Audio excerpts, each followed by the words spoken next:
Yeah. Like, I grew up in Scotland in the 1970s. I will unequivocally say that sucked. It's time for Breaking Bread with Papa. Hey, don't you know? Hey, it's also a show. Hey. I feel like because your wife adores me, Yeah. that maybe there's going to be a limit to our friendship. No. That's nothing to do with it. No, the real reason is that I don't hang out with anybody. Like, Joe will tell you that. I mean, Joe and I have worked together for at least, 10 years more. Well, no more. If you go back to Late Show, we're looking at like 15 years. 15 years, yeah, but we don't hang out. I mean, we hang out a little bit. Yeah. But we don't, like, I would never call Joe up and say, hey, what's going on? I've been waiting for that call for 15 years. It's not going to happen, Joe. I don't call anybody up and say, hey, what's going on? I swear, and this is why I struggle with the new kind of community of stand-ups, where stand-up comedians, like particularly younger ones, are in this kind of collegiate environment, and they kind of like, they're nice to each other and stuff, and they're friends and hang out. I know. Like, it's not why I go into it. I feel really antisocial. I was at the Comedy Store last night, and this is how I roll. I came in, I had a 9:15 spot. I got there at 9, watched the guy right before me, got up, did my thing, walked off stage, down the steps, into my car, and out of the parking lot. James Bond exit. And I really have that thing of like, should I be hanging out more? Am I antisocial? No, you shouldn't. You shouldn't be hanging out more. You should be true to who you are. And I'm tired of this fucking relentless positivity about people who are positive. And those of us who have negative, personalities have to pretend that we're not in order to be positive. And I'm like, you know what? I don't feel so fucking good a lot of the time. And that's why I do stand-up comedy. The idea, like the people would say, I would like a career in stand-up comedy. I'm like, that's insane to me. I do this because I failed at everything else. I know exactly that this would be a rational choice to. Well, I think it is now, though. Yeah. I think because 100%. I think actually the younger people are nicer and friendlier and smarter, dare I say, than us. Yeah. Then am I making you the same age as me? Because you're probably not. I'm older than you. Yeah, but not by much. I'm good. By the time this airs, yeah, I'll be 62. Wow. 62, man. Wow. Joe said 65, and I said that was not possible. This is another reason why we don't hang out. Joe and I can never hang out because he's always aging me by a good 3 years. He looks so much younger, though. That's how I win him back. Thanks, I mean, it's like, thanks, Joe. And it works every time. But there has to be a slight annoyance that your wife is a fan of my comedy, because anyone that my wife likes, I don't. I'd like them a little less. I got to be honest. I don't feel threatened by it, and I'll tell you for why. Because I'm also a huge fan of your comedy. Okay. So I feel for us it's kind of a shared thing. Okay. And it, in a weird, creepy way, we will like watch you together. So I like that. So it's not. I am also a fan of yours. Okay. So it's not like I don't like you and she does. Okay. I like you. I mean, I don't look. I'll be honest with you, Tom. I don't know if she's attracted to you sexually, but she might be. She might be. I feel like, and this is no offense to her, but who cares? Fine. Married and old. Well, she's already got one of those. Right. She's already got married and old. She doesn't need another married and old. Yeah, exactly. Yeah. That whole part of life. That demographic is covered. It's fine. Funny. I love this. Can I say, by the way? Yes. The Chianti in the basket. Yeah. Is so beautiful. I know. It has a 1970s. It's just everything about it says 1970s, and I love that. I know, and it's amazing that there's this place kind of near your studio. Mm-hmm. What was it called? Maselli's, maybe, where they would. I don't know if they still do it, but they would. If you bought a bottle of wine, they would ask you to sign the straw when you were done and hang them from the ceiling. So the whole place. That's a fire hazard. Filled. That's a terrible fire hazard. Probably why it's not there. But I haven't drunk wine since it came in bottles like this. Right. That's how long it's been. It's not a trigger. We'll find out. I don't think so. I'm gonna put it over. But here. yeah, maybe just put it over there just in case I go crazy. I break it open and start drinking on your my podcast. podcast. Let me That tell would you be something. If I'm hilarious. going to start drinking on a podcast, it'll be my podcast because I need those numbers up if I'm drinking. I baked you this bread, Thank you so much. and I'm not sure if you're in a hotel or what you're doing while you're out here. But I've been in a hotel and I'm going to another hotel, but I'm flying home okay on Sunday. on Sunday. Will it keep for a couple of days and then make a transatlantic journey? No, Okay. it won't make it. But I baked this yesterday, and So it's it's a day little old bread is what denser. you're It's a little denser. Yeah. But it looks so beautiful. It's so I was lovely, like, yeah. But then I brought you another loaf from my friends at Lodge Bread as a backup that you could. I do need a backup loaf. This is lovely. And it's lovely. It takes away the smell of former porn studio as well, which is... Tell me about Delight. Scottish food. Tell me about who cooked for you when you were little. When I was little, my mother was the cook in our house. Now, my mother is no longer alive, and neither is my father. So I'm going to tell you the truth about my mother's cooking. My mother couldn't cook for shit.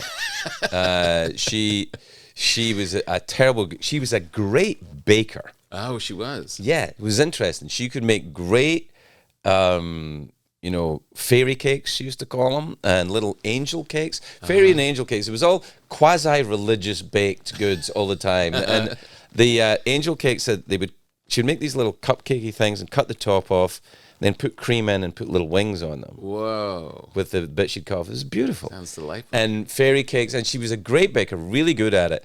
But for actual day-to-day food... Not her thing.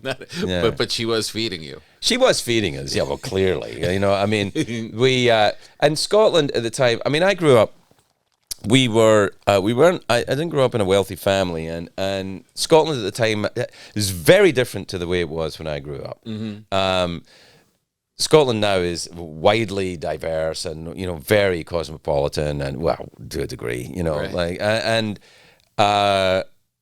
But in the I was born in 1962, so in the late 60s, early 70s, it's just my memory kind of begins then.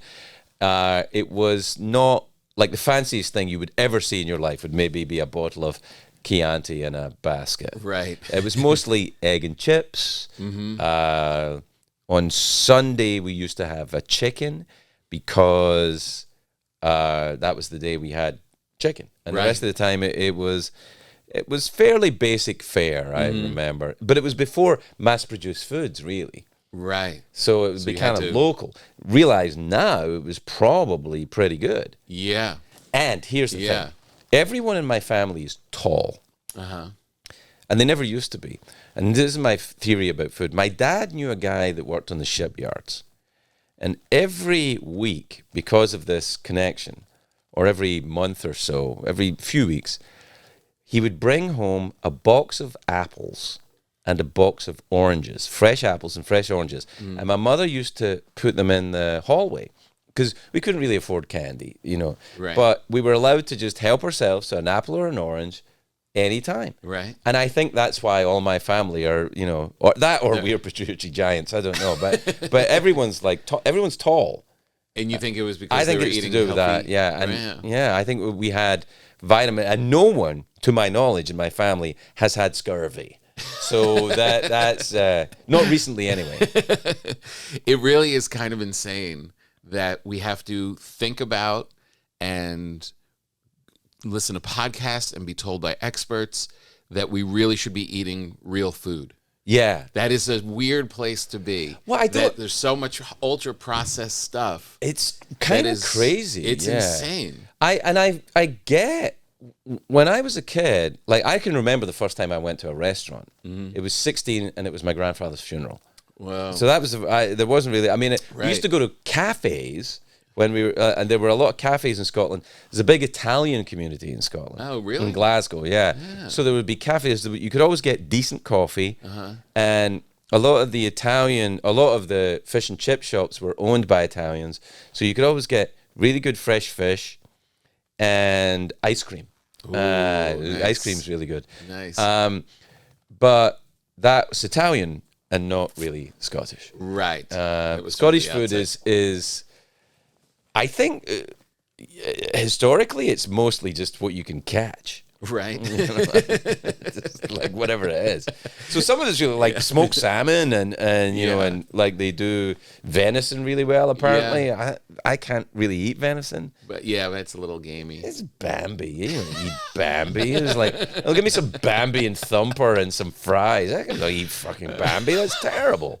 My brother-in-law lives in New Jersey or New York now, and they have land. They have like, you know, land moved into in New York. Oh, you mean in New York State? Yeah. And they have land, and he just started getting into hunting. And my wife is vegetarian and a delightful person and very caring. And we went to visit their new house, and we're looking at this land. Is like, oh, there's probably a lot of animals. And he said, yeah, you know, there's deer that come right at the edge right there. And my wife was like, oh, that's so nice. He goes, yeah, I think I'm gonna keep a gun in the bathroom because I could actually get them right from the house. I don't understand the impulse. You know what I mean? I know. I'm fair. I mean, I'm sanguine about people having guns, but I don't understand the impulse to kill an animal and eat it. Maybe if I got hungry enough. In fact, I'm sure if I got hungry enough. But I've never. Them or me. But hunger, to me, it was like I was talking to a friend of mine a couple of days ago he used to be quite heavy. And he's lost a lot of weight. And I said, did you take the Ozempic? And he said, yes, I did. And I said, what does it do? He said, it just takes away your appetite. Yeah. And I said, well, so? He said, well, and so you're not hungry? And I said, I don't eat because I'm hungry. I haven't been hungry since 1974. I eat because I'm sad. Right. Or I eat because I'm filled with anxiety. Yeah. But eating for hunger, I don't know if I mean I can pretend I'm hungry, but how long is it since I had food? Is it really hungry? I don't know. Look at me. Do I look hungry? You look great. I don't think I look hungry though. Do you work out? I kind of have to now. Yeah. I'm 62. If I don't work out, it's really fast. What, fast to fat or fast to fast crazy to town? just fast to fat and crazy town. Yeah. My tendency is to gain weight very quickly. So I have to. Were you always that way? Yeah. When you were on the show, when you had your that's every night, it drives me so mad. Like late night, like I was doing it. I worried about my weight and my accent, and then boom, they hired James Corden when I like. It's a fat guy with an accent. Were you worried about your accent at the time? I thought about it a little at the beginning. Towards the end, I didn't care about it. But or towards the last 9 years, I didn't care about it. But it's interesting because it really is so funny. We all carry our own things, our own insecurities. But watching from the outside, to me, it always seemed like this must be so cool to be one step outside of this country in its culture. Right. It's got to be so cool to be just sitting back and being like a little bit more of an observer, a little bit removed. Like to me, it seemed like the coolest thing ever that you had that accent. And you're there like thinking, do I have too much of an accent? Well, I think what happened in the course of being on that show, I became an American citizen. And I also, I immersed myself completely in being an American. I'm completely identify as an American now. I'm an American, absolutely. Wow. And I, it's funny, I'm reading, have you read Gore Vidal's biography of Aaron Burr? Yes, I did read that. Spectacular book. So good. Spectacular book. But of course deals with a lot of the input of my people and, and Irish people. And of course half of my family are Irish anyway. So, So, and the kind of, how bad we all are, the anger, like the vengeance, and like, but also some good, but also some very, very bad, and but how American we are, right? Part of the American story, for good or ill, is the input of the Scots and the Irish, which is what I am, and that's how I identify now. It's how I think of myself as an American. Is there a mental shift? Like, do you know, like, when you say you identify as an American, what mentally does that mean? I feel like the where I am philosophic, like when I'm in Scotland, I feel more of an outsider than when I'm in America. Like I feel like here I fit in, and I feel there I don't. But that could be just being Scottish, because being Scottish, I think everybody probably feels like they don't fit in. Right. That's maybe part of being Scottish, but or being the type of person that becomes a comedian. That I don't belong to anything. Like when you talked about the Comedy Store, I've never been in there. Really? Never been in. Really? Yeah. We should go. No, I don't think I should. Why not? What the fuck would I do? Get up on stage and screw Why? around. I do that for work. It's still work. Yeah, so I work for, do they pay you? I don't know. No, I'm not really sure. No, I mean, look, I do it because I love to do it, and it's how I express myself. But it is my job, and also I can't imagine, like, you know, if I was, you know, a painter. In fact, I had a friend of mine who was a painter, a very good painter. He's dead now, sadly, like most successful painters. And but he was very popular in New York in the 1980s. And we were in a restaurant, one of the Café des Artistes, where you draw things on the table. Yeah. I said, you should draw something. He went, oh, no. I went, why? He said, oh, no, that's not how it's done. Right. And it was kind of like, I kind of feel a little bit like that. I know what you're saying, but the reason I like it is that I feel like I have to make myself go into places where maybe a lot of the people don't know me, and I have to try and still make them laugh. Like, you can end up, your audience comes to see you all the time. Yeah. And it's a nice space. Right. I like to walk into... Well, they don't know you? Yeah, like 18-year-olds who are making out and looking at you like, who the hell are you? No, I have no desire to do that at all. You don't like pain? Well, I feel like I did it. I mean, I did plenty of years of people going, who the fuck are you? And I when I started, there wasn't even comedy clubs. Right. There wasn't a comedy club. It wasn't like, now your next comedian, or welcome your headliner, or there's none of that shit. It was like they would stop playing. It would be music clubs in Glasgow, and they would say that somebody would come on a microphone from behind a desk, a DJ desk, and say, the next band will be on in 15 minutes, but first here's a cunt that thinks he's funny. And that would be it. That would be my 10 minutes. So I feel like I put it in that time, and I don't. It's not that I object to not being known. Look, it's fine, but to seek it out, no. Yeah, I feel like, I don't know. I feel like it just keeps me in check a little bit. Yeah, well, what do you want to keep yourself in check for, though? I mean, it's like that thing you do in the act. Like people, I've heard you do it. It's a great bit when you say, "So you're 10 pounds heavier, you're 15 pounds heavier." So let me just turn it around. So you're fucking crazy and neurotic. You're a stand-up comedian. You're crazy. It's not a non-crazy job. No, it is. It's not like, wow. Like, people say this all the time about when I was doing late night. If I met someone super fancy, super famous. You know, and people would always say, were they nice? And I would say, well, I don't know. Sometimes they were polite, but were they nice? I don't know. And anyway, why does that matter? Right. You know, it's like, I know. You met Picasso? Yeah. Was he nice? What does it fucking matter? Right. I don't know. Yeah. I mean, but niceness seems to be the real currency of it is a weird first question all the time. Yeah. Are they? What are they like? Are they nice? Like, would they like me? Yeah, really what they're saying. Would they like me? They don't like anybody.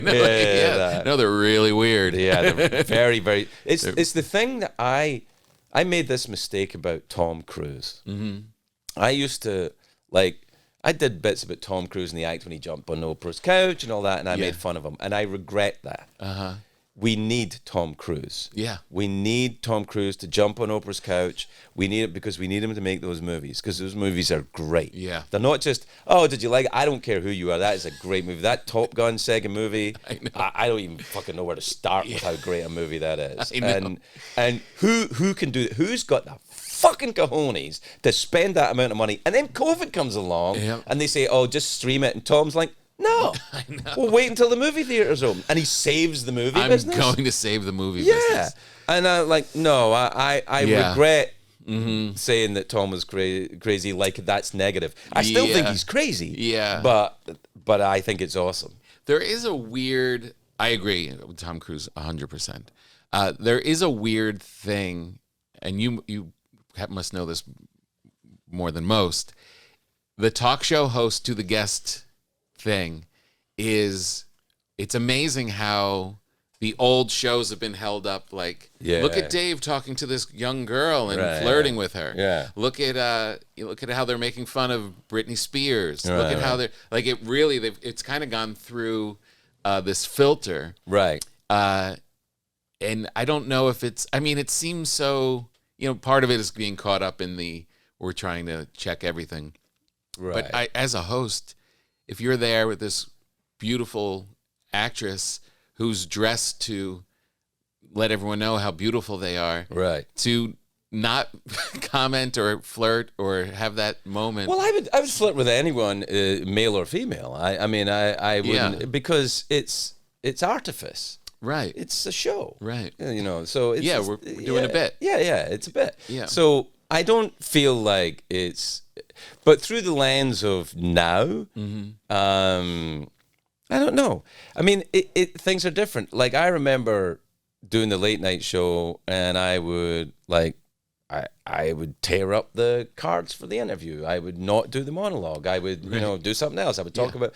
But I think because everything is a little more precarious, and I mean more for the guests, really. Like, a publicist would say, we can't do that because we don't know how the conversation is going to go, and that's too dangerous for my client X, whoever it is. Wow, and I think it would be difficult to get guests on a show the way I used to do it. Right. I don't know. I'm not going to do it again, but it would. But it's interesting because then now we have this emergence of these kind of shows, right, where the audience wants you to talk deeper and longer and be more revealing. But the audience chooses it. Right. Like, broadcast television is like, you fell asleep when Dave was on, and then you woke up and I was on. Right. And so I would get whatever was lying around. But this show is a show of your volition. I'm gonna, who's on Tom's podcast? Oh, Craig Ferguson. I fucking hate him, so I'll wait until the next one, or I like him and I'll listen to whatever it is. Yeah. But you find your stuff now. It's not, broadcast isn't really. I don't think it's really possible unless it's like the Super Bowl or something. Yeah. And then it's broadcast to everyone. But literally a broadcast of entertainment, I think that's probably redundant now as an idea. Yeah. The thing that really stuck with me when we spoke last was how you were talking about the late night gig for Americans who grew up as kids watching and trying to get those gigs, right, was like a lifelong sentence. It was like you got that gig and you would never leave it. Yeah, and for you, it was like coming from the outside. It was like, no, this is a gig, and it is a gig, I don't have to do it forever. And after a certain amount of time, I'm going to go do the next thing I'm going to do. And it was such like, it really is this mental. Oh, I know. shift. It was like I had committed some kind of blasphemy when I was like, and no one ever believes it. Right. It's like, I'm done. It's like 10 years is a long time for me to do anything. Yeah. And they feel like, oh. Yeah. Yeah, whatever. Yeah, fine. Yeah, he must be sick. Something's going on. I thought you got fired. Right. I go, sure. I go, fine. I mean, I probably would have if I'd hung out long enough. Do you feel like it's been creatively a cool move for you? Like, do you feel, since you are freed up from the daily doing the show, like... Creatively, yes, I think it is. I don't know if I've created anything that I thought I couldn't. No, you know what? I wrote a book after late night, and I don't think I would have written that book while I was doing it. Right. And I've done a couple of things where, I mean, I've done shows like game shows and stuff like that, which like creative, I guess. Right. But but there's a couple of things I've done, I thought, and I am writing a book right now, which is taking forever. Oh, yeah. And the Peter Cook used to say, did I tell you this? Yeah. Whenever Peter Cook used to say, when someone said they were writing a book, he would always say, "Neither am I."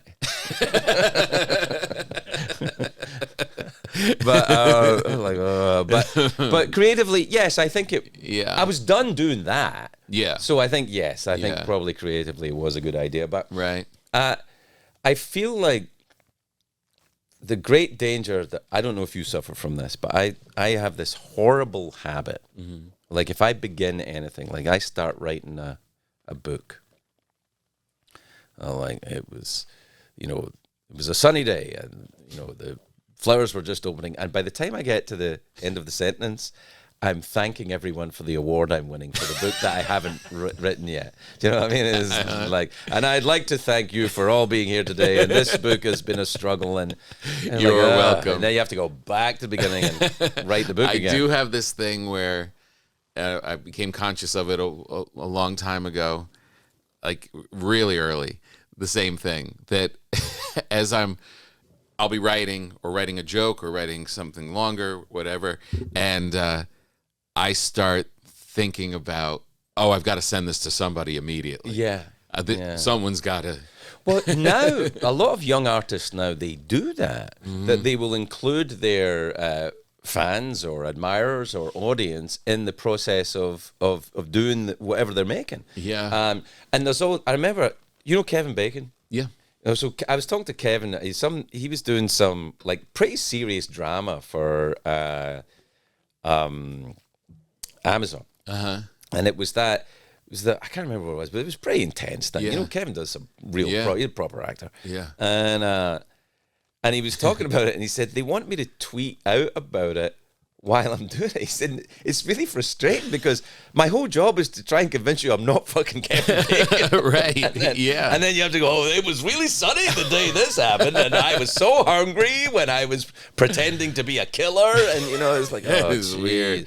I do really admire people who don't do it, who don't participate in it. It really, you can still create that allure of... It's the aspirational position of today's society is to not be connected to social media. Yeah. And I feel like that's, if I have a goal in show business now, is to get that shit out of my fucking life. I think that social media, and I want to be very specific about social media. I'm not talking about phones. Not talking about the wonders of the new technology. It's amazing. That shit's incredible. Insane. I love it. Yeah. But social media, unrestricted digital bathroom walls for everyone to write on, that has taken over, and now all media is social media. Yeah. It is possibly the worst thing that's happened to human society in years. Yeah. And like maybe since, I don't know, cholera. It's awful. What is the worst part of it? I think it is the what it does. I can only speak for what it does to me. Is it makes me feel paranoid and afraid. And I'm not quite sure why, but it engenders in me a kind of, and I think it does it to other. I mean, I have children, and I'm, my older son is very connected to the digital world. He's an animator. He has to be. Oh, wow. And my younger son has very restricted access to it, which he's actually very comfortable with. How old? He's 13. And I think that. He fights about it a little bit, but not really. I mean, I think it's a relief. Yeah. Because I think, that feeling when people say, I'm going to detox from social media? Yeah. If you're detoxing for something, that means it's tox. Yeah. If you're toxing, if it's fucking toxic, then it's toxic. Yeah. And it is a struggle. I'm not going to deny it. I know. When I found that magnifying glass thing on Instagram, I was like, I lost 2 days of my life. Until I went, whoa! And I had to get rid of it because I was like, airplane landing. Oh, cat doing something cute. Oh, horrible murder. Oh, yeah. Yeah. That's Pandora's box, man. It really is. I don't think that the human brain is equipped to take in that much. It's too much. It's way too much. And I don't know. Maybe other more qualified people can do it, but I can't. Yeah. And I do believe that the aspirational position is in show business now is not to win an Oscar, but is to not have a fucking social media presence at all and still make a living. I know. My pal Matt Damon does not do it. And I'm not familiar with that gentleman. He's an actor. I love, if he was a social media, I could direct you to his you account. can show me. Is he on Instagram? Because if he's not, I don't. No. But it's so cool. It really is so much. It's so much better. Yeah. When do we get to see Matt? When he's in a movie. When he's in a movie. When he decides he wants to show you him. Yeah, if he wants to come on a late night show or something like that. But Right. it's not going to be every day, and this is my wife and my kids and my breakfast and all the rest of it. And see, I've got a social media presence in the sense that, hey, everyone, I'm going to be at the Irvine Improv. Right. Well, I do that, and then I give it to someone, and they put it on the account. Yes, I know. That is a big relief. It's also expensive, but it's kind of worth it, I think. It is worth it. That's the thing as a working comic. It's like, you want people to know and see where you're coming. You need people to know where you're going, and if that's how people get to know, that's how they get to know. And so, on one hand, it's very convenient, but to consume social media, that's the thing. If you're putting it out, that's one thing. But if to all of a sudden, and it really it's as strong and intelligent as I think I am at times walking through my bathroom, it's stronger than I am. Oh yeah. It's now used as a source for so-called legitimate media, of which there is none. I know. So they'll say people are really angry about five people on Reddit or that's not a fucking poll. I saw as part of a news like a real newscast, and they said Bob on X said this. I'm like, who's Bob? Right. It was just a random tweet. You just take it out of your computer and throw that piece of shit at the toilet wall and keep going. Does it create workplace envy or any of that stuff, or is it more just the onslaught of? Yeah, I think. Well, you mean like if you see other people doing well? Yeah, like we just had the festival, so I had to post a lot for the Netflix is a Joke festival. Right. You're posting, and this is fun, and we're all doing this stuff. But then at a certain point, it starts to tip over, and it's like, well, that guy's selling out an arena, and this guy's doing that, and all of a sudden, these thoughts I don't care, I don't have. I think all that of a sudden it can do that, but then you have to get the scale. And I think that social media doesn't give you scale, but I think the thought process, if you think about things for a little minute, it does give you a sense of scale. So, for example, if a comedian you feel envious about is selling out an arena or a stadium, and then you think, well, what other comedians have sold out stadiums? There's a few of them. And then you go, well, do you want that? And I'm like, no, I don't want that. And it's getting stuff in perspective. I think the to be fed your perspective is to rob you of your own perspective. Mm-hmm. And I know that people think that they can handle social media, and maybe they can. Mm-hmm. And I'm not saying that look, a lot of people can handle alcohol and be fine with it. Yeah. I can't. Right. And that's just the way it is. Yeah, I agree. There's certain people that stir shit up on social media, and they love the vitriol and and they really do seem to enjoy it. They get into it. Yeah. I have no thanks. No, thank you. No, it's like that. This made everyone mad. I'm like, why did you do it? I know, right? You make everyone mad. But I don't know. I grew up the school that I went to, and the way that I moved around when I was a kid. You made someone mad. Violence was at the end of that. Right. So it became. You don't want to make people mad, right? You get punched in the face, right? So I feel like I've held on to that a little bit. Like, don't make anyone mad. You get hurt. It is a wonder, though. Like, if you do go to the little magnifying glass and you put in some decent things you want to see, and it starts feeding you for the day, you'll just start noticing very positive, cute little things. Okay, and you seem like, oh, this is lovely. Social media is a delight. Yeah. And then a little bit. Yeah. There's like a little poison. I know we've been watching cat videos for an hour, but here's a little murder just in case. You like this murder? I was like, all right. And then you go, and like I notice now what the tabloid. Remember, there used to be supermarket tabloids, and now they're being legitimized because they call them like websites and stuff. But it's still the same thing. And what they will do now, I think this is fascinating. They put up headlines that you can't understand. So it goes, man in shop invents wheel that suddenly hits him and he falls over. and people are laughing, Palestine. And you go, what the fuck? And you click on it. Engagement, they got you. Amazing. And it's not like you have to read it. You don't have to read it. They've got what they want. They got the click. That's it. That's all. Right. It's fine. Move on. Right. So you don't, it's not even, or maybe they suffer from what I suffered from today, which is spell check, which is, oh, yeah. somebody texted me and said, what time are you getting to Tom's podcast? And I wrote, as I was driving, and I shouldn't have done it, it was a light. I went, I'll be there approximately 11:45. And then I looked back at it, it's coming in, and it said, I'll be there, aromatherapy, 11:45. I was like, oh, so I clicked on it, and then they got me. I have the thing on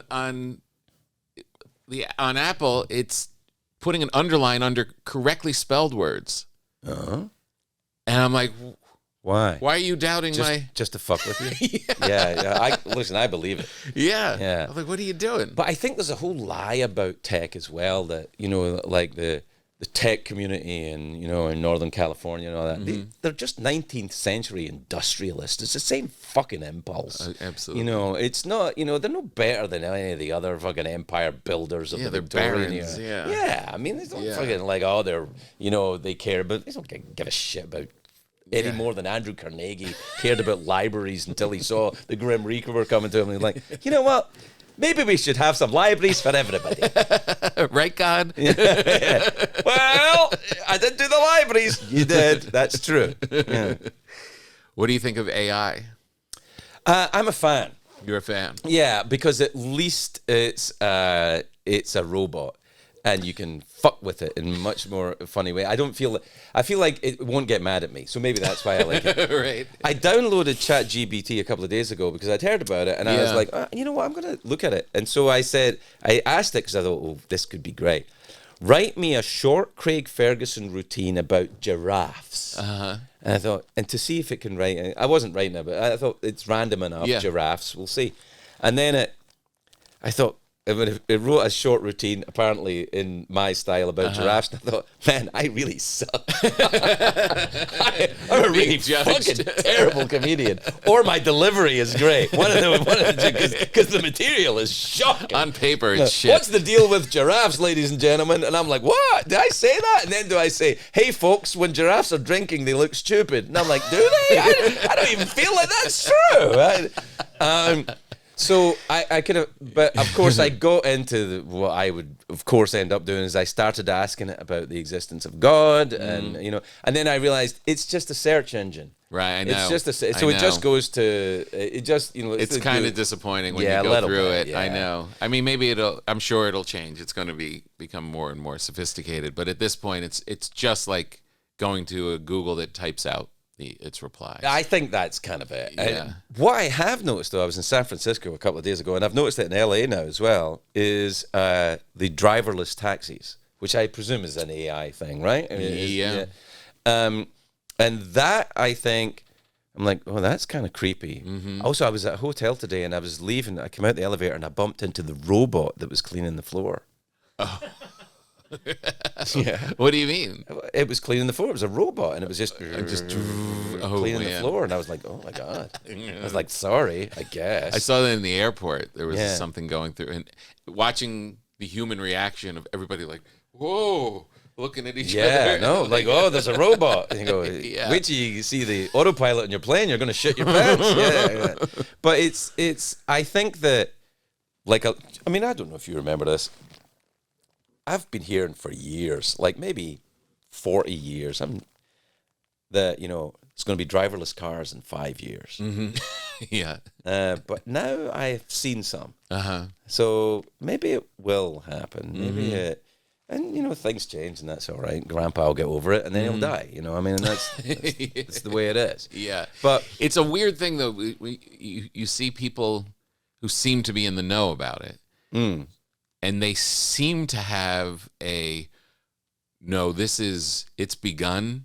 Yeah. It's happening. Yeah. And get ready. Yeah. You know what I mean? Yeah, that's fear, though. That's the fear industrial complex. That's so you'll click. Mm-hmm. It's like, it's really, really bad. Well, here's the thing. Look at some history. Mm-hmm. It's always been really, really fucking bad. Look at Gore Vidal's biography of Burr. Look at the election, like maybe the second election in the United States of America, and they're like, this whole fucking place is going up. Yeah. And every election since, I know. This is the fucking one. This is the one. Yeah. You know, and, I know. And maybe one day they'll be right. You know. I know. I was cheerleading for my sister the other day. Oh yeah. She was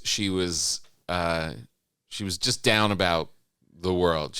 We got some good news in the family. Oh, and it was like, oh, this is great. Right. And she said, yeah, so we got some good news in this horrible world.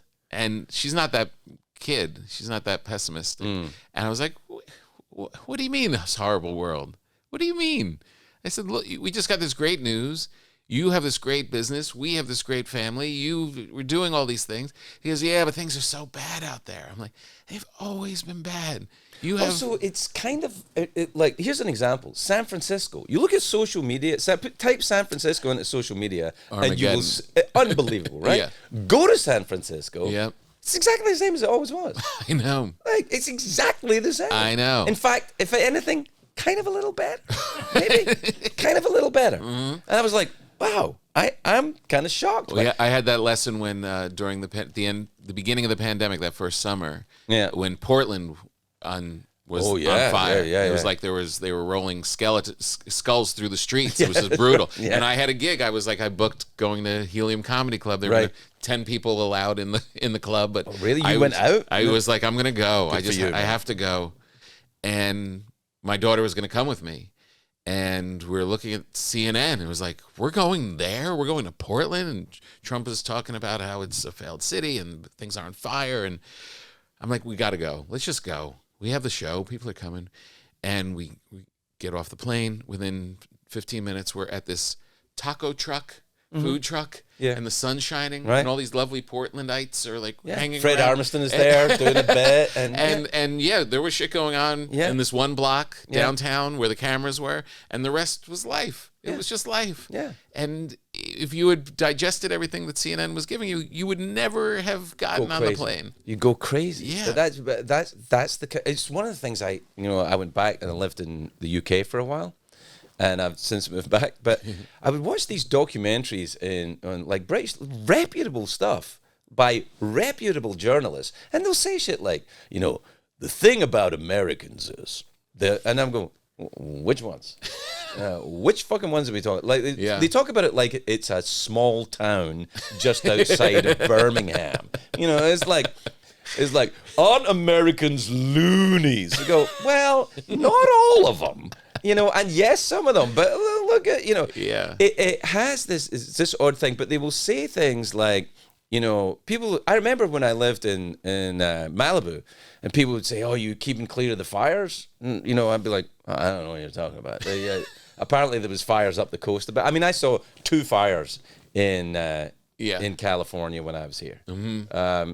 I'm not saying they didn't happen. They did, but it's a big state. It's a big place. Yeah. It's always like whenever my mother would call about something happening in New York when I lived in New York, it'd be like, that transformer blew. I was like, it's 4 blocks away. Yeah. Do you understand how much life is between me and 4 blocks away? Yeah.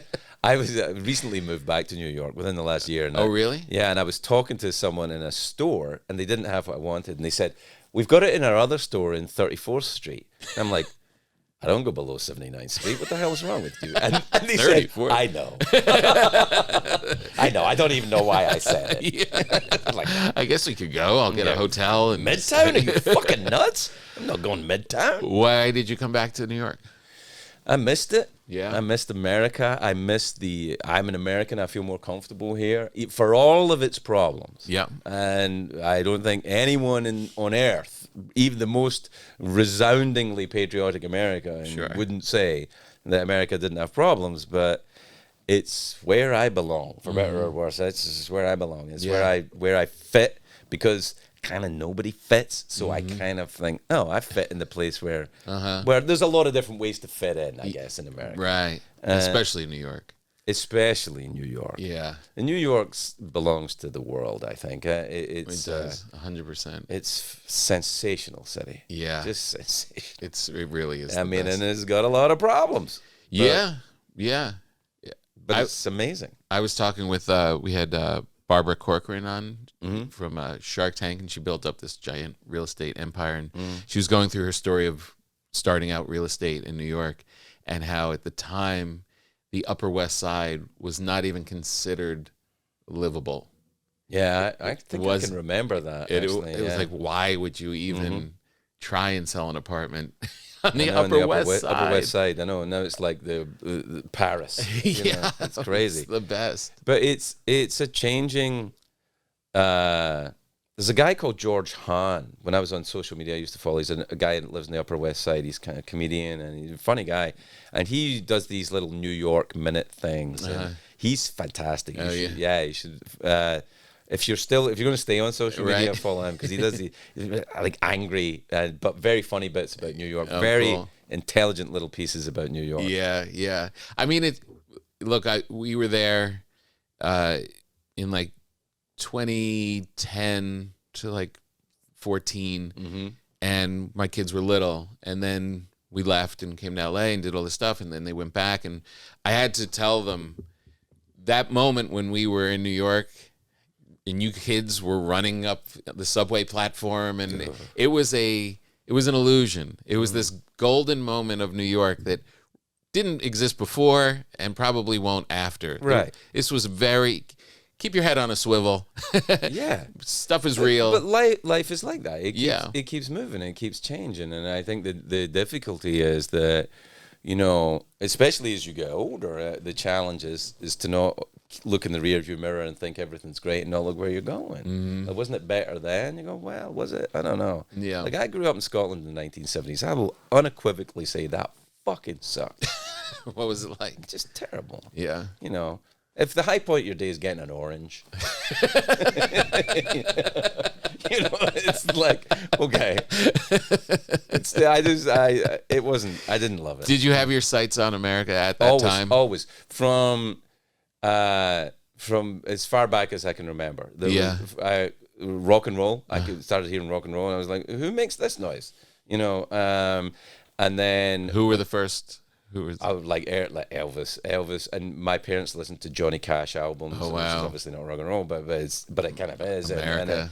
And it's and Johnny Cash. We knew that Johnny Cash's background was Scottish, so they would listen to Johnny Cash even though I was a little kid. Yeah, and was just fucking singing God. Yeah, and they said, his family are from Scotland. I was like, what? And so I was like, so you can go there, right? And, so that it gets in early. And then when I was 7 years old, it was one of my earliest memories, we were allowed to stay up and watch the moon landing. And I watched the moon landing. I was like, what the fuck is this? Who's doing that? Nobody from my school was landing on the fucking moon. And so it was this information. It was American cultural imperialism, and I'm a victim of it. But in a way, yes, in a way, no, because my people are part of it, right. And then I had a conversation later on. The realities start coming in. I remember having a conversation with Cornel West years later about these American impulses when I was young, and he said something which I'll never forget. He said, black people have never had the luxury of believing in American innocence. And I was like, oh, okay, so there is, of course, but if you only see your lane, you don't see everybody's lane, and then you kind of have to open up to more experiences of different ways Americans come to being, and it's not all good. No, 100%. I do feel like I do get frustrated with the all America is shit. It's not. I think that's what's great about America is the acknowledgement of there's shit here. The acknowledgement of how bad, and I don't see other cultures aggressively trying to correct and trying to move forward and trying to, because they're not, they don't have what we have. I mean, they're kind of getting now a little bit. They don't have a country built entirely on other countries. Mm-hmm. It's like bah, bah, bah, bah, bah, bah, bah, bah, bah, and suddenly and look at us. And it's like the way it was put together at the beginning. It was people from my background and Ireland and England and, and making it that way for them. But, it's got to change and it has to change. But America does fucking change. And I think that's what's important about it. Yeah. And also, fuck them. You know what I mean? It's like, we're Americans. Fuck them. It's when they... I fucking hate those British documentaries. And they go, you see, Americans are such loonies. Look at this man with a hat that says, who farted on it? And I'm like, that's one fucking guy. One guy. And I agree he's an idiot. But also he's awesome. It's also, he's living his life. Do you know what one of the things was... have you watched the Righteous Gemstones? Yeah. I'm like, that's a... Danny McBride is I love his work, and that particular show I just like nailed it. Sistine Chapel, that's the one. Because these are awful people, but they're also awesome people, and they're terrible, but they're not really, and they're human, and they're sometimes quite ugly in their behavior and appearance, but also I know. I really check myself in the airport, especially when I'm tired and cranky. Yeah. And you're like, what's going on with these people? Yeah. And then you stop and you're like, you see a guy in his flip flops and his belly's hanging out, and it's 7:00 and he's got a Bloody Mary in his hand, and yeah, you could be like, well, get it together, man. I'm that guy. You can get it together. But then you're like, you know what? Good for you. Exactly. This is hard. Being a person is hard. Sometimes. And you're doing what you got to do to kind of get through and do what you... God bless. I mean, the people that kind of bother me, either in the kind of tactile real world or the digital world, are the ones that sit in rampant judgment of other people with minimal information. Yeah. And I really try, as I get older, not to do that. Now, I'm not saying I don't do it. I know. I mean, like, in fact, on the way here, I was talking to my wife on the phone. There was a woman in front of me smoking a cigarette out the window of her car and driving and on the phone at the same time, and I could see her, and she was driving very badly. And I'm afraid I categorized her. Well, here's the thing, and this is has been on my mind because you mentioned it early on. There is that... You said, like, well, that's what being a comedian is. If you're not angry and neurotic and all of that, is there a danger in becoming evolved and more accepting of people and trying to put yourself in other people's shoes of eliminating a part of your comedian head? Like, there was a time I made horrible jokes about people on the bus. Oh, yeah. Horrible pictures about people's disgusting attitudes on airplanes, disgusting habits of people. And then you get into this kinder head and you're like, well, God bless those people on the bus. And God, also, you know what I mean? Like, if you eliminate the rage. Well, so fucking what? I mean, first of all, I don't think I'm in any danger of that. I think I am the Saudi Arabia of unhappiness. I think I have deep, dark reserves of fucking that nobody... Yeah. But also, I think Louis C.K. used to do that great bit about they don't need to make any more porn. We kind of got enough. There's plenty of comedians, especially now. I mean, it's like everybody does it now. Not everybody, that's unfair, but there's a lot of comedians and good ones. Yeah. Good ones too. It was like, I don't know if you remember this, but sometimes back, like as recently as the 1980s, you could buy a car and it was fucking shit. And like word would have to get out. Yeah. And people would buy them and like, but now they don't really make shit cars now. Yeah. They don't really make them. Mm-hmm. And it's kind of the same with like a lot of these comedians are working. Well, there's so many comedians. And I go, yeah, and they're good. Yeah. They're good. Mm-hmm. So maybe it's time to find another job. That's all I'm saying. I feel like it might be time for me to do something else. I don't see that happening. I don't know, man. I don't know. You seem to, from the outside, just from how little I do know you, you do seem like the reservoir fills up and you want to go express it. I don't know how else to live. Yeah. Right. I don't know how else to live. You're a comedian. It's what I do. Yeah. But I remember, I don't know, Joe, if you remember this, but Peter LaSalle, who was our boss in late night, and Peter was like Johnny Carson, he was like a legend. Yeah. And when I was, when I was bitching about the job, because you do any job, long enough, you're going to start bitching about it. And I remember saying to Pete, as I was working out up to quitting, I would say to Pete, I'm gonna quit. And he would say, you'll miss that standing ovation every night when you walk out. And I was like, I don't think I will. Mm-hmm.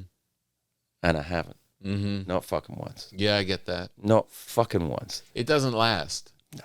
And also a standing ovation, when you get... It also used to be standing ovations were really rare. Yeah. Everybody can't get... Also, you know what? I've started doing, and I really fucking mean it now. I really mean it. Like, I'll start a show with an audience going, look, I've been doing this for a long time. And I've won awards and I've made money and stuff like that. I've been, I don't want to blow my own trumpet, but I'm pretty successful at this. So if this show sucks, it's not me. It's just not. It's you. It's on you. You're doing something wrong. Because I've done enough of this to prove the concept. Yeah. And it's like when people say, comedy's like one of the odd places for this, because they'll say, that's not funny. Mm. You go, well, look at that stadium full of people laughing at it. Mm-hmm. Somebody thinks it's funny. Right. So you're the judge of what is and isn't funny. You're the ultimate. But actually you are. Yeah. If it's not funny to you, it's not funny. But it doesn't mean he's not a comedian or she's not a comedian. Yeah. It's like, say, look, I'm not crazy about the work of Kenny G, but I'm not going to try and shut him down. Right. Do you know what I mean? It's music. Yeah. And he's accomplished, and he does a thing that a lot of people get a lot of pleasure out of, and it's not for me. Yeah. It's that thing about the applause. You think when you're coming up that if I could have a theater full of people standing up and applauding, like that's going to be I will have gotten it. And you learn very quickly that, as delightful as it is, the feeling that you get from that, by the time you're in the dressing room, is kind of evaporated. Well, I think you're right. I think what it is that what you find out very quickly, that the condition you're suffering from is far more serious than you thought it was. It's like, you're not just someone that needs a little validation. It's bad. It's fucking bad. Because you'll get the validation and it's just fucking, So where do you get it from? Just doing the work is the thing that satisfies you, or is something outside of the career that all I satisfies care you? about is the health and happiness of my children and my wife. Right. It's all I care about. Everything else, my own health would be nice. I wouldn't mind making some money, and I certainly don't wish any harm on anyone. Yeah. But bottom line is, if you're a parent, I feel you're as happy as your least happy kid. Yeah. That's it. Yeah, that's really the truth. And so, when... And my youngest is 13. There is an evolving thing in parenting that I'm having to deal with. Yeah. In that, very new. I'm the chore on a Sunday. It's like, I better phone Dad. Yeah, I know. Yeah. Like, my daughter's graduating this weekend from college. Muzzle tough. Thank but you. Also, it's a thing. It's a thing, and she's been really busy this week. And I keep FaceTiming her, and she's like, "I'm just going into a brunch. I'm look where I am now." And I'm like, "Oh man, I am Stick my around, dad man. chasing." I know, like, and that's why I've been something. talking to Megan about it. Is because we were thinking. Maybe we could just have more children. She could still have children. I mean, I guess if you I don't know if you add some juice to whatever I've got left. You could De Niro it. In the dust bowl. I could probably figure something out. Some supplements. Yeah, but I don't think that's the. I think we have to change. We have to figure out how to change. So I'm suggesting. Let's go to Florida a lot more. But that's not... Megan's from New England, so that's not working at all. So what advice would you give young Joe Bolter, who's got this little boy of running around? Yeah, a little Sputnik. Yeah. There's really no... I mean, you can't... It's all cliche. It's going to go fast. It's try and enjoy it. Try and enjoy it. I try and enjoy it, and don't give yourself a hard time about sleep deprivation. It's part of it. Yeah, you pretty much don't ever sleep again. Not really, because it goes from worrying about children to then you're just a mess. Well, you're a mess, and then you get to the point your children are old enough, and now you think, well, also I'm older now, and I'm dying. So there is that. He's staring at the ceiling late at night. Every time I go for a poop, I think, oh, that is it. And it's. Do you sleep well?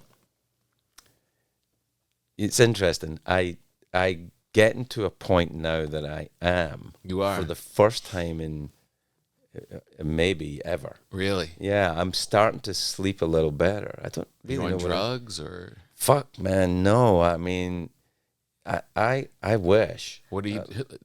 I don't know. How you doing? I try to go to bed hungry. Because I feel like I sleep better if I'm hungry. And it's hard because I don't feel like sleeping because I feel awake. But if I go to sleep hungry, I sleep better. Oh, interesting. And the weird thing is then you wake up and you're not hungry. Weird. Maybe I'm on kind of Ozempic and I don't know it. Someone's sneaking shots into your thigh. I'll take it. I don't think so. I don't sleep good all the time. And also, there's one of the odd gifts that comes with age, which I'm so grateful for, is that nobody knows fucking anything. Nobody knows fucking anything. See all these people that go, well, this is and I'm the Secretary of State, and I'm the governor of this, and I'm that. They're all fucking lying. They're shitting their pants, just like everybody else. Exactly. So, have a good time. Don't be a dick. And try not to fuck up. Yeah, right. Exactly. And I really think that's kind of it. Like I used to get very intimidated by,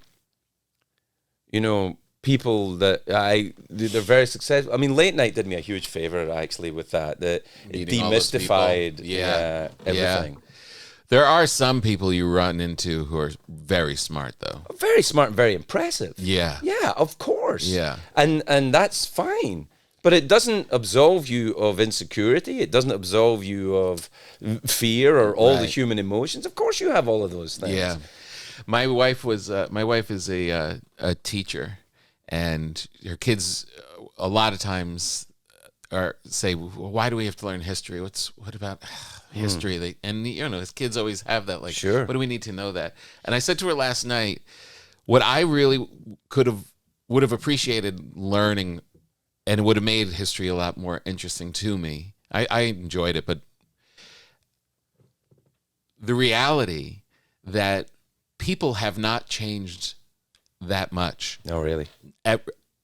We've become more educated, whatever, but the human being with its fears and anxieties and feeling of its physical self and all of that human being has not really changed. So 2,000 years ago, it was you that was trying to solve these problems and trying to your food was different, your atmosphere was different, all those things are different. But to tell a kid imagine you being in that position 2,000 years ago, facing these challenges, and this is how these people did it, and whether it was successful or not. Like that, to me, it wasn't until I was really a grown up for quite some time to realize. Yeah, to be empathetic to people that have lived before you. There's also that slow drip.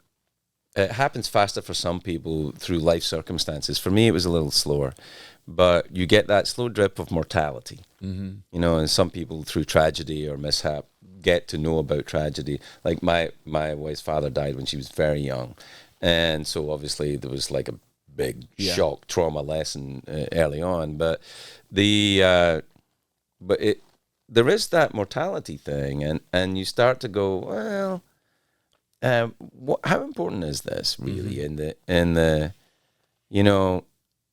and I a lot of the things that I thought were really important, like when you were up all night when a kid got croup, I don't fucking change it. Yep. It's like, please just make this okay. Make this okay. Everything falls away. Kind of, kind of, and that's That's kind of how I feel about it. So all of the ambition, maybe that's how ambition is meant to run. Like you feed it, and then you get a lot of what you wanted, and you go, well, that was all right, I guess. You know. Well, you definitely. It's almost like you can't learn these lessons too early, or you won't make your way. Well, also, but there's also the greed component to it. Like, if you look at the billionaire situation, like people who have these giant, super mega yachts, and like he's worth or she is worth $1 quadrillion, million, gillion dollars. Yeah. And you go, what's the point of that? Yeah, I really don't. I don't get it I either. swear to God, I don't understand it. I don't get big houses. Yeah, well, neither do I, because I've lived in a couple. I'm like, well, fuck that shit. Like a massive. What are you going to do with it? Well, pay a lot of heat bills. Is what you're going to do with it. Right. I mean, but that's what I didn't know that until I went to the other side of it, and I don't understand it, and I think money is an odd thing because, like where I come from, a modest background, an extremely modest background, and you know I don't want to be competitively poor with other people, but there was not a lot of fucking money. Yeah, and what we believed was a couple of things about money. We believed that rich people were kind of stupid. And that if I had their money, I'd be happy. And these two things are wrong about rich people. It's like you might not be happy. And like, look, money's better than no money, hands down. I'm not going to say that, but beyond a certain point, what the fuck is going on? Right. You know, what are you doing? I know. I mean, anytime, you know, it's almost, you hear stories of like when kids grew up and they were like, you know, so poor and they had 5 kids in a bed, and every kid's childhood was pretty great, other than like an abusive whatever. Sure. Yeah. But like you weren't adding up bank accounts. You were just with your other kids in your house doing your thing, and it was pretty great. Well, I can't really go there with you. I think there's a lot of people survive their childhoods, and I think that there's a lot of that. You know, even in my own childhood, there's some stuff happened. I'm like, that's truly fucking awful. That like, well, but yeah. Having said that, I didn't do it. I was a kid. It happened to me. Now, right. I'm gonna live the rest of my life fucking, you know. Yeah. Saying, oh, that shouldn't have happened. It shouldn't have fucking happened, but it happened, and now it's not happening. Yeah. And no, but I'm saying short of like the traumatic things. The apples in the hallway. Yeah, no, it was great. I'm not complaining about free fruit. That was great. I mean? Like through the lens of a kid, like you kind of have your needs are met. I think if they're not, your job as an adult is to fix that. Mm-hmm. You know, to know if you can. Yeah. You know, I think that there is there are traumas that I don't know how people get past them. No. And there are I just don't know how people, but they do. Yeah. You know, people do, and so I'm in admiration of people that come up tough. But tough doesn't necessarily mean poor. It just means tough. Mm-hmm. And that I think the myth that I bought into when I was young was that poor is the only tough, and it's not. Mm-hmm. You know. Mm-hmm. Human is the only tough. Yeah, it can be tough sometimes. It's crazy. It's crazy that something that can happen to you very, very early is yours to carry forever. I was heavy as a kid. I was heavy, you know, and I was like pre-teen. I was very chubby, and I still think I was too. Yeah, that's why you're a stand-up. Yeah, I mean, what do I say, Joe? 9 times out of 10, do I look fat? Yeah. Am I fat? Does the angle on my thing? Yeah, I do the same. Isn't it weird? Yeah, you're not fat. You're not fat either. No, I don't. But I know you don't believe me. Yeah, I don't. Because I don't believe you.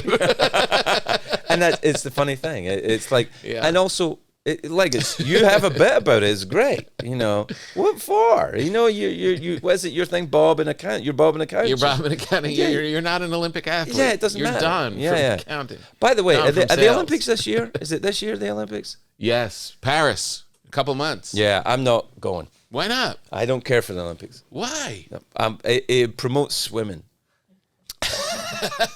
It's like keep people telling- every 4 fucking years I go, did you watch the swimming? No, I'm not going to watch fucking swimming. What the fuck is wrong with you? I've got kids. I watch my kids swimming. Is that what it is? There's like grown adults swimming up and down laps, and I went, yeah. And people they're like, did you see the swimming? I went, no, I didn't see the swimming. And they started to make out sports that have no business being on primetime TV. Breakdancing this year. Well, I might watch that. Yeah. I got I might watch the breakdancing. No wrestling, but breakdancing. No, but some of the sports, I'm like, is that really a thing? Like throwing the bowling ball or the stick? The javelin. Oh, look how far he threw a stick. Oh, that's great. Fucking please. I get excited about the Olympics because it's just something that's on that I know the family will all kind of drift in. It's like right now I'm watching a lot of Godzilla movies. No one else in the house is interested. Nobody's going to. I'll come around. I watch Godzilla movies. It's pretty great. Yeah, it's great. Yeah, I don't know what it is. Did you see the new thing with Kurt Russell, the Monsters thing? I started watching it. Oh no, stay with it. Yeah, stay with it. Stay with it. All Because right. also it's Kurt Russell. Yeah, it's Kurt So Russell, if the you best. don't watch it, you're un-American. It's true. Yeah. A communist. Yeah, it's like, fuck you. Yeah. I love a good monster movie. I also like baseball. No one in my house is interested. They all go to their separate ways. I like the idea of baseball, but every time I watch it for more than like half an hour on TV, I'm like, It's kind of the secret. Is yeah. Well, then if that's That's the okay, idea. that's okay. Then I really am an American. 100%. Yeah, I fall asleep with potato chips falling down my body. I kept telling Joe for the radio show that we should try and go broadcast from Paris for the Olympics. It sounded like we were going to make it happen. You don't want to do that. We did the late night show from Paris. You You remember? did? Yeah. You know they get really mad at me because I was like, because Joe was doing the inside of the horse, Right. the dancing horse, and I said, well, Joe's got to come to Paris. They went, can we get just a fucking French actor? Don't we fly this guy over to Paris? I'm like, no, you gotta get, and we had to get the back end of the horse as well. He had to come as well. Did you put a lot into the performance of it? Oh yeah. Like Oh, if yeah. someone else had stepped into it, you know that they wouldn't have done it as well. I think so, right? Well, yeah, and if you had a French actor in the front of the horse would just go, Yeah. which was only one of its many movements. So doing its mime. Yeah, that's With right. its The little hooves. hooves. Smoking a cigarette. Actually, the horse smoking a cigarette would be Yeah, pretty would've been funny. pretty good. I'd have been I'm sure okay we with did it. that on the show. I think actually, we at did. some Yeah, point. I think we did. They're doing a thing now where they're training kids who work in restaurants in Paris. They're training them to be more polite during the Olympics.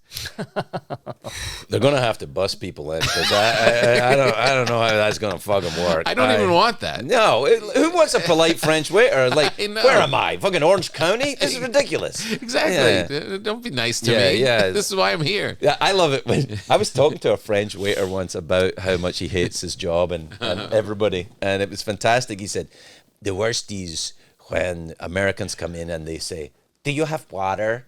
It's like, no, we don't. I don't know how we managed to cook. We don't have any water. We don't have any water in the whole restaurant. Do you have water? Yes, we have water. Why weren't we going? You went with Craig. Why couldn't we go make that happen? We went. Well, it wasn't for the Olympics. That we were No, there. Wow. it was for. Just a Was it random. for anything? What did you? Who did you do the radio show for? We do for Netflix They got on fucking Sirius money. XM. Yeah. Hey, right? Netflix and Sirius? That's Yes. like Coke and Pepsi? Jesus Christ, they can afford it. This is what I keep saying. Yeah. Yeah, I want us to be there. Opening ceremony. I know. Do you though? Yeah. I know. It would be like, pretty remember when we aggravating. went to the Super Bowls and stuff, and like you're low man in the totem pole. It's Yeah, it not is about true. you, you know. Yeah. And you imagine how mean the French people are going to be to American radio shows. walking around. Will you Yeah. talk to us? Yeah. Oh no, that's not going to be good at all. Yeah. And also, who are you going to talk to? Swimmers? I don't know many swimmers, but here's my guess: talking isn't their thing. Can you imagine the number of condoms they're going to hand out in the Olympic Village in Paris?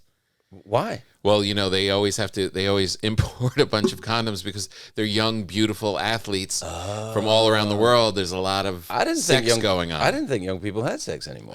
I thought it was all, hey, Yeah, I thought that was what sex was now. Yeah. We're talking about the world-class athletes. Oh, yeah. And now they're in Paris. Well. Hello. What's your stand-up schedule like? I'm gonna. I've got a few more shows to do. I just shot a special, and Nice. What's it called? it's called "I'm So Happy." It's perfect. Yeah, I love it. It's good. It's good, isn't it? It's I great. had to check to see if you had done it actually, because I thought Tom would do that. Yeah. It makes you laugh immediately. Yeah, it does, because you're like, what the fuck? Yeah.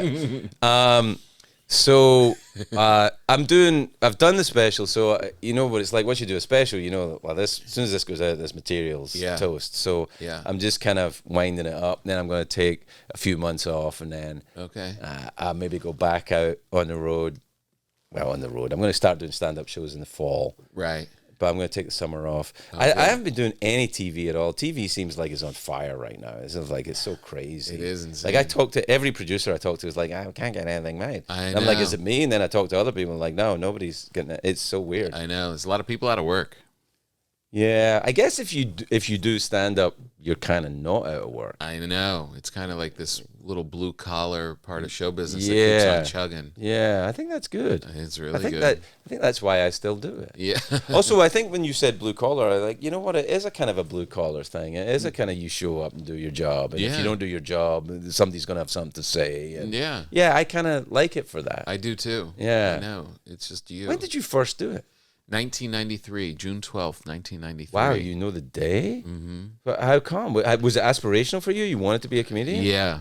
Wow, that's good. And I looked it up in the Village Voice, and I used to look at things in the Village Voice. And I was like, oh, if you bring a couple people to sit in the audience, you can get on stage. And I remember whereabouts? It was the New York Comedy Club, which is in a different location now, but it was on the second floor from a cowboy bar on downstairs, and they had a little showroom upstairs.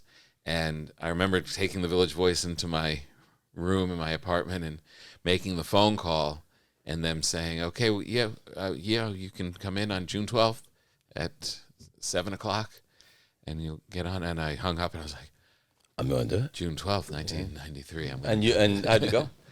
I got to bring a couple friends, sit in the audience. So I had like 4, and they were other than maybe one other person, that was the audience. There was nobody else there. Okay. And I've done shows like that, and they weren't even my friends. And Greg Giraldo was the other comedian. Oh, yeah. Waiting to go on. He's a good comedian. He's so good. Yeah. And I went up, and it was great.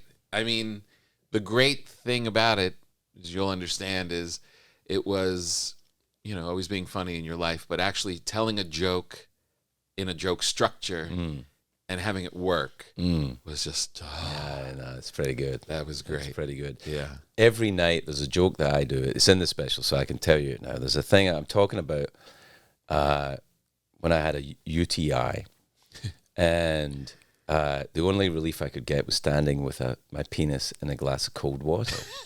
And then Joe, that I thought was the joke. And then I would mime me standing with a penis in a glass of cold water. And it does get a laugh. But then Joe wrote a punchline to that joke, and I think about him every time I say the punchline, because it fucking hits the rafters every night. I say, it was so bad, I had to stand with my penis in a glass of cold water. Then I mime it. And then I say, I can never go back to that Denny's. And, and Joe wrote that joke. Nice. Every night. Boom. And it's one of, when you've got a joke and you go, here comes that joke. And no matter what this crowd is like, I know there's one coming and this one's going to hit. And it does. That's every great. time. That's great. Yeah. Wow. Yeah. I got to bring more cash, because I don't think there's one Well, line. when did you write that joke? Like 2 years ago? It was.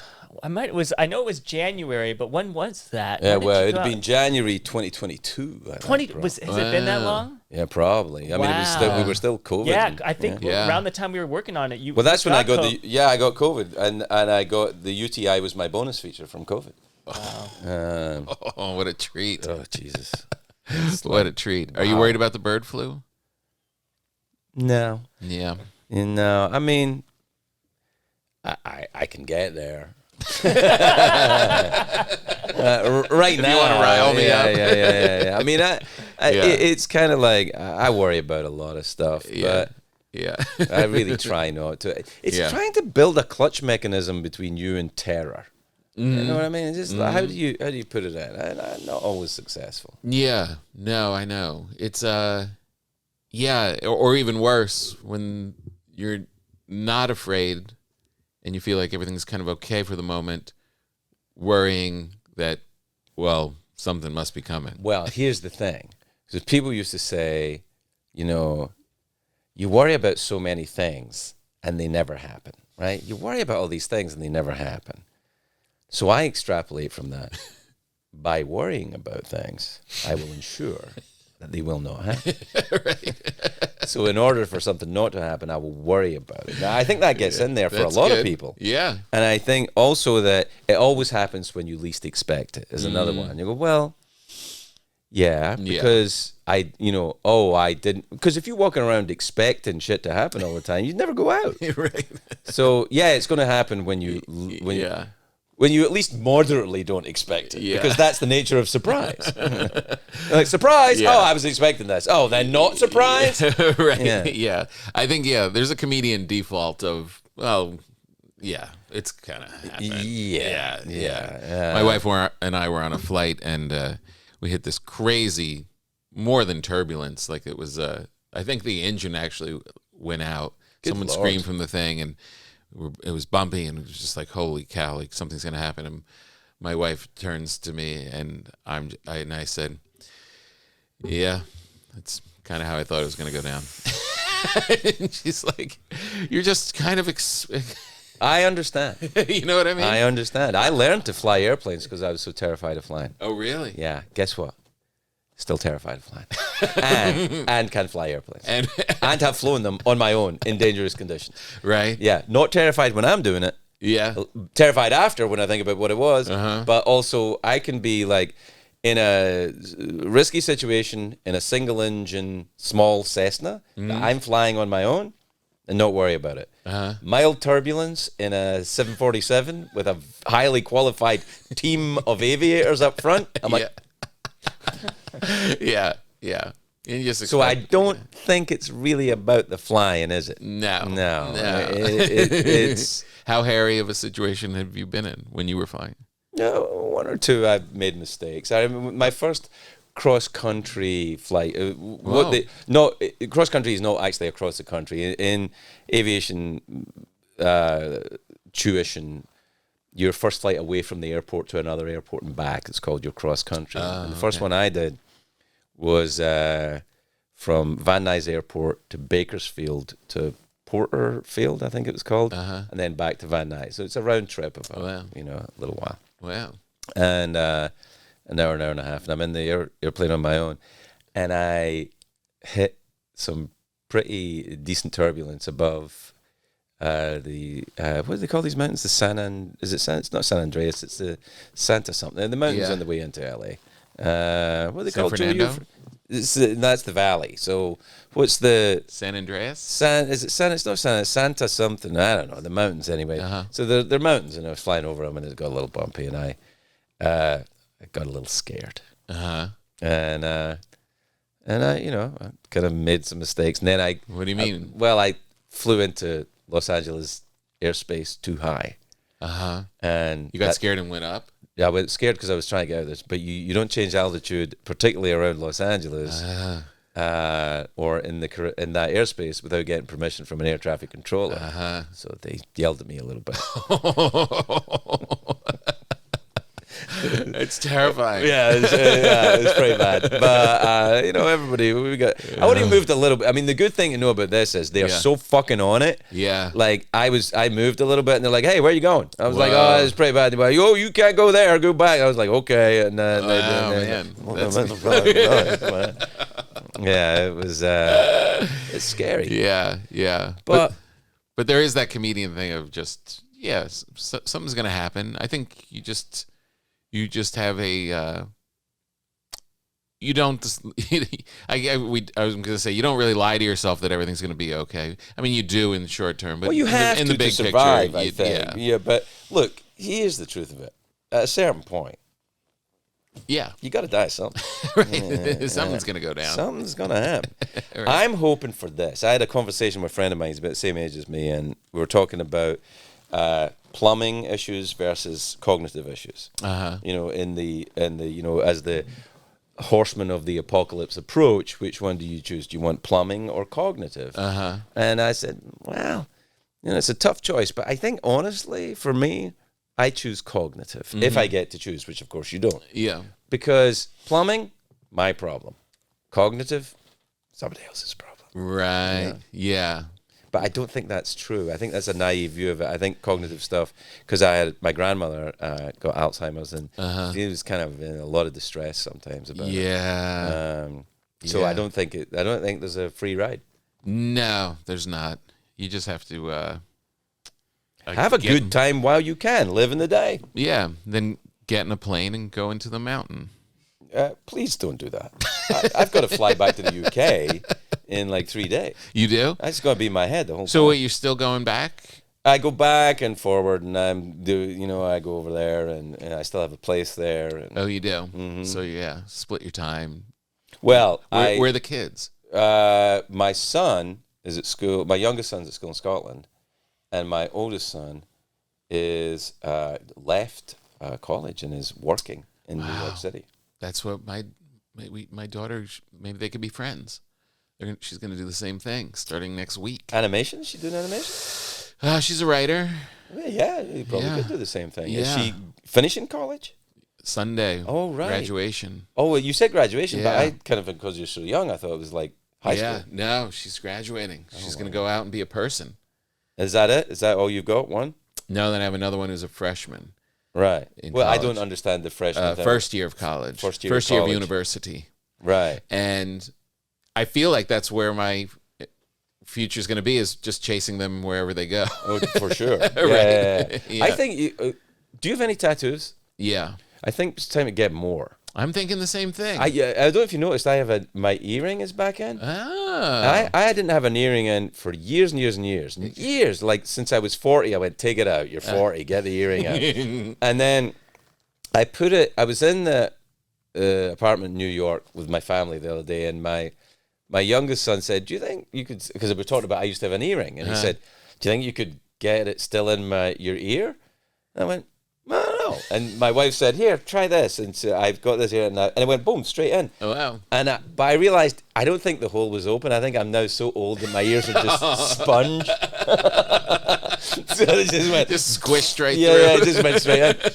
You could do it to the other ear. But I thought to myself, you know what? Maybe that's. I remember having a conversation with Margaret Cho about that, because Margaret started to get a lot of tattoos and piercings and stuff, and she said it's better. It's to combat the aging process instead of plastic surgery. Yeah. Just like cover yourself in tattoos. Yeah. I went, all right. I like Margaret. She's crazy. Yeah. She's a crazy thinker. And I literally have been thinking that. There's this tattoo artist around here who... yeah, I saw it the other way. It's funny, it got my attention. I was like... Yeah. And I was like, hey, maybe just go stop in. What have you hello. got right now?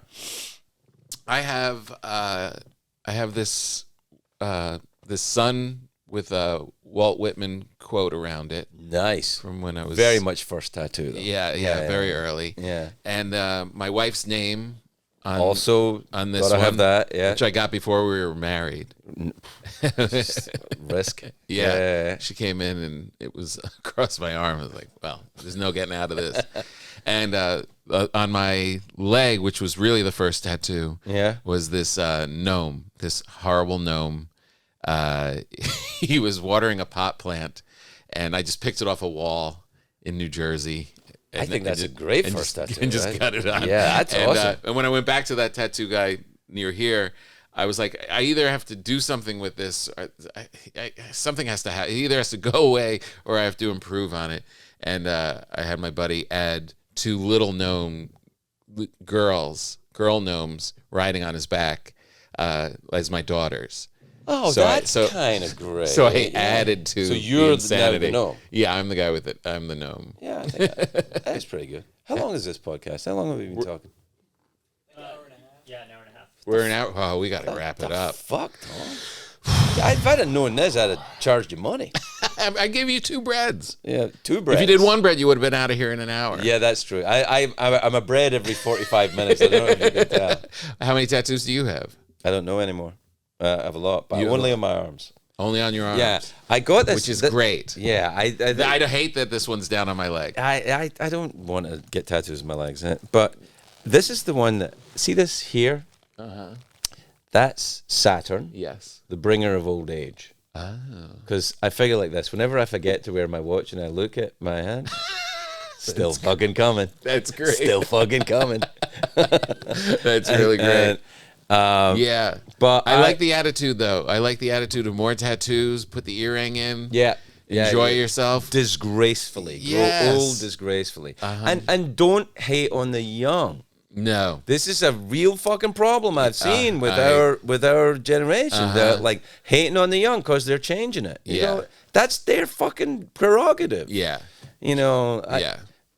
I remember old comedians talking about young comedians when I was a young comedian. I fucking hated them for it. Right. I was like, fuck you fucking assholes. Yeah. Like, oh, these alternative, so-called the alternative comedians? Right. Yeah, the alternative to comedy. Really Anyway, and you're like, fuck you. It's really true. You And- old fossil. Yeah, it's like I don't want to hate on the youth. No. It's hard sometimes because I they're do feel- pretty literal, I have to say. Well, yeah, some of them suck. Yeah. I do feel like getting more tattoos and having more fun and being like, you know, I don't have to worry about things like the way the young kids Yeah. have to as they're finding their way. But there is also, so there's this like fun, rebellious part that I should go enjoy. Yeah. But there's also another part of me that feels like act your age. Like I should be, you know what? It's kind of cool being a grown up. And I don't mind. It just depends what you feel that is. Don't being a dick about it. Just, you know, Yeah. being a It depends on where you are as well, because like I'm 62. Right. So if I act my age in Scotland, Right.